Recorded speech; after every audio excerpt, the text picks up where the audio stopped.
Okay, wait lang ha. Wait lang ha. Sir, ano wait lang? Wait lang, wait lang. Ano, mukhang madaming mawawala sir. Mukhang madaming mawawala. Bigyan mo lang chance. Kasi trial pa lang naman. So, trial. Bibigay ko yung time. 2 seconds. Pwede magpalit. Okay. 1, 2. My choices. 110, 150 kVA, and 249 kVA.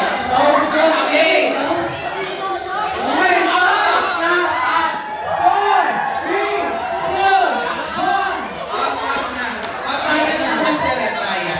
America. Okay. The answer is next. Okay. The answer is explanation yan. So, Mr. Rika, next slide. So, this is the illustration for 0.4 XD and 0.6 YD. So, which of the following compound has the highest heat of fusion mole per gram?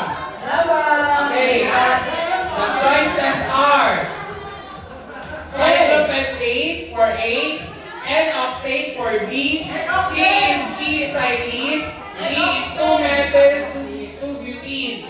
1, go! 5, 4, 3, 2, 1.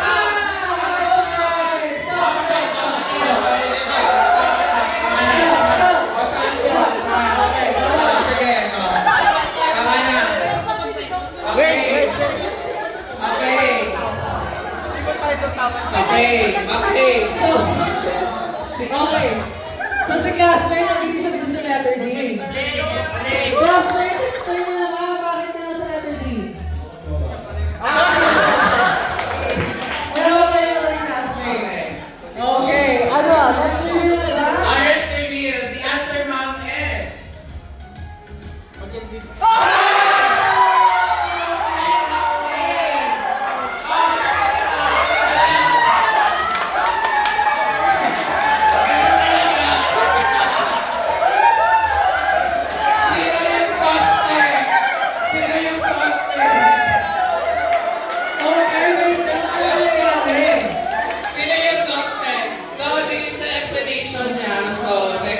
So, N-octane has 43.1%.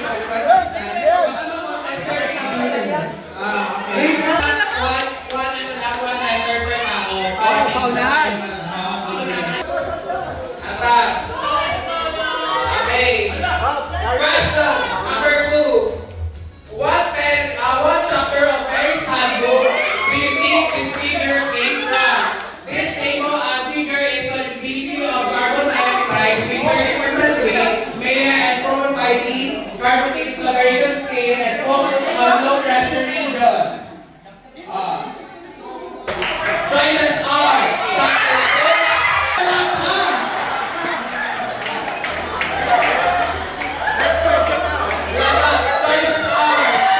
2, chapter 15 for letter B, chapter 13 for letter C, and chapter D for chapter 14. Ready? Go! Isa lang. Pili na. Ulit. Pili sa likod. Ay, isang letter lang. Saan tayo? Dali na. Anong letter kayo? Dali na. Dali. Para ano lang. Ay, isa lang. Okay. Go. Plastic pa ako napili.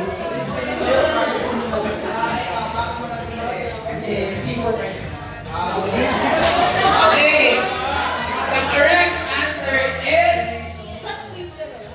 so may hint pala siya. So next, go.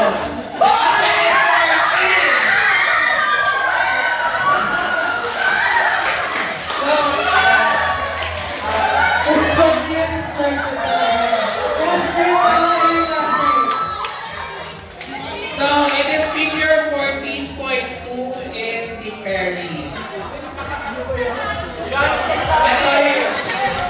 Ito yung price furniture.